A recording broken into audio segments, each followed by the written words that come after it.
Pemirsa, sejumlah daerah memberlakukan tes antigen sebagai syarat masuk daerah menjelang libur panjang Natal dan Tahun Baru. Lonjakan calon penumpang yang melakukan tes COVID-19 di sejumlah titik, termasuk di Bandara Soekarno-Hatta pun terjadi. Banyak calon penumpang yang khawatir kerumunan akan picu klaster baru COVID-19. Lalu di mana letak kesalahan dan apa yang harus dilakukan? Kita akan berbincang terkait hal ini dengan anggota Ombudsman Republik Indonesia, Alvin Lee. Pak Alvin, terima kasih bergabung bersama kami di Prime Time. Pak Alvin, aturan baru yang dikeluarkan ternyata malah memicu kerumunan di sejumlah lokasi tes COVID-19, salah satunya di bandara. Bagaimana Bapak melihat ini? Ya, peraturan ini kan dibuat sangat mendadak ya. Hasil rapat di kantor Menko Maritim dan Investasi pada hari Senin, kemudian langsung diterapkan, bahkan sudah diumumkan berlaku, tapi peraturannya belum keluar. Baru pada tanggal 20 kemarin surat edaran dari Satgas itu keluar, diedarkan untuk publikasi, berlaku sejak tanggal 19. Nah, sebetulnya ini tidak cukup waktu untuk persiapan pelaksanaan dari peraturan tersebut. Ingat, ini perubahan dari COVID test yang rapid test yang antibody ke antigen. Nah, apakah distribusi rapid test antigen ini sudah merata atau belum? Kemudian juga khusus untuk Natal Tahun Baru ini ternyata yang disyaratkan bukan hanya penumpang pesawat udara, tapi penumpang angkutan darat pun juga disyaratkan.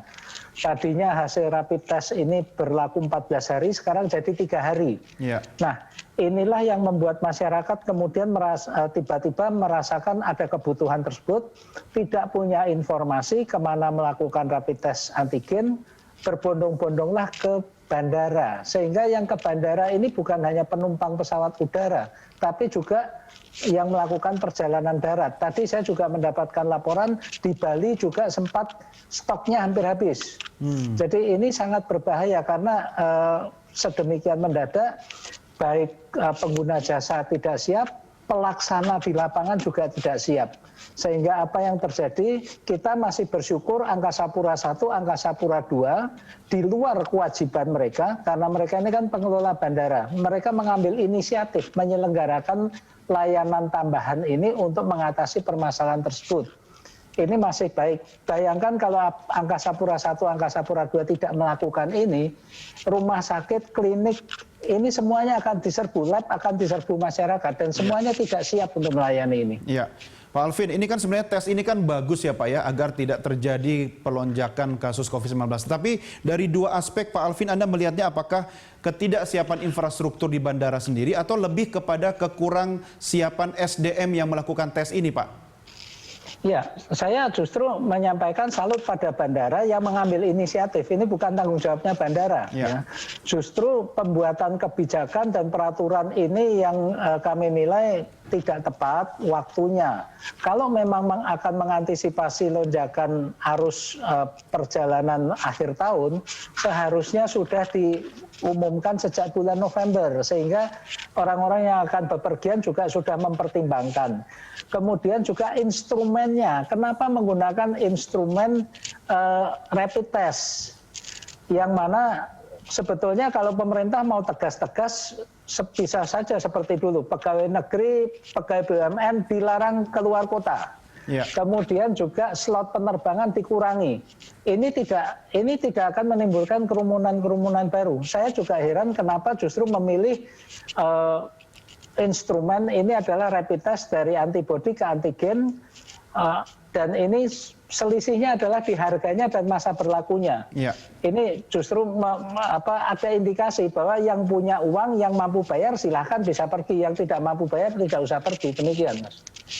Ya, Pak Alvin, bandar udara atau terminal itu kan salah satu fasilitas publik yang memang harus memberikan pelayanan publik secara maksimal. Tetapi kalau misalnya dengan adanya regulasi ini, pelayanan publik tersebut tidak maksimal, sebenarnya siapa yang harus bertanggung jawab, Pak Alvin? yang harus bertanggung jawab adalah yang membuat peraturan. Ya, sebuah peraturan yang baik ini sebelum dibuat adalah melibatkan semua stakeholders, tidak didukung dengan data-data yang komprehensif, termasuk juga mengantisipasi reaksi dari subjek yang diatur.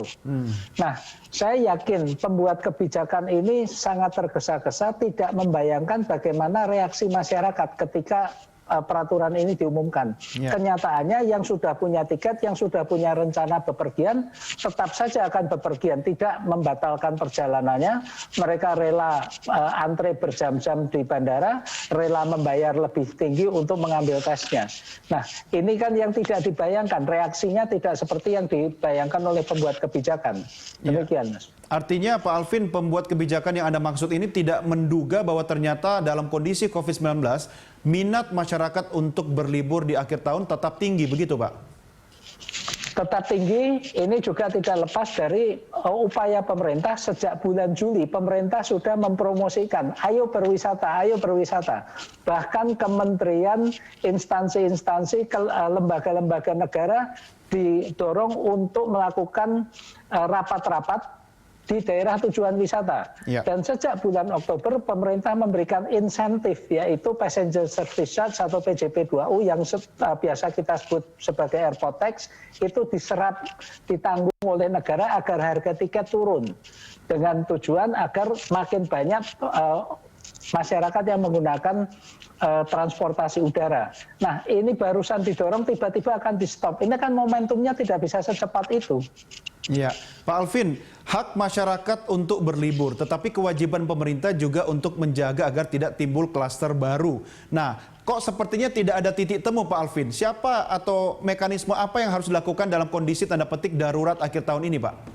Ya, mencegah klaster baru ini bukan hanya pada liburan. Ingat ketika Indonesia mencatat rekor kasus COVID baru 8.200 sekian itu adalah pada tanggal 3 Desember yang tidak ada kaitannya dengan liburan Oktober, liburan Agustus.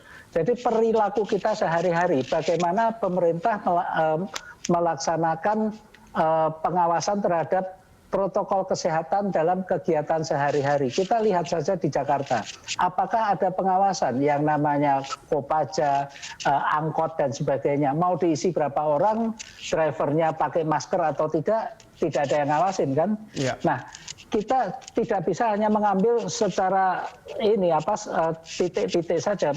Justru disiplin ini dibangun dari kegiatan sehari-hari. Selama kemarin ini ketika SE9 gugus tugas masih berlaku, seharusnya persyaratan melampirkan hasil uji COVID itu juga berlaku untuk angkutan darat. Misalnya bus antar kota, antar provinsi, faktanya tidak pernah dilaksanakan, tidak pernah diperiksa, tidak pernah diawasi. Padahal pergerakan massa ini kan lewat transportasi darat, bukan transportasi udara. Yang patuh ini justru transportasi udara dan kereta api. Ya. Tapi yang patuh terus dikencengin, sedangkan yang tidak patuh selama ini terus dibiarkan. Bagaimana kita bisa mengatakan bahwa ini lonjakan karena liburan, tapi justru ini menanjak karena dari kehidupan sehari-hari tidak terkendali. Demikian, Mas. Pak Alvin, apakah ada sanksi yang bisa diberikan kepada BUMN, contohnya Angkasa Pura atau SDP terkait dengan peristiwa yang terjadi kemarin di bandara ini, Pak? Bagaimana mau menjatuhkan sanksi? Mereka itu justru sudah berbuat melampaui kewajiban mereka. Mereka tidak punya kewajiban menyelenggarakan rapid test itu. Itu kewajibannya Kementerian Kesehatan. Bahwa kemudian mereka melihat mengantisipasi bahwa penumpang ini akan membutuhkan pelayanan itu, AP1, AP2 mengambil inisiatif, mengajak silahkan disediakan. Bayangkan kalau tidak ada layanan rapid antigen di bandara, masyarakat mau kemana?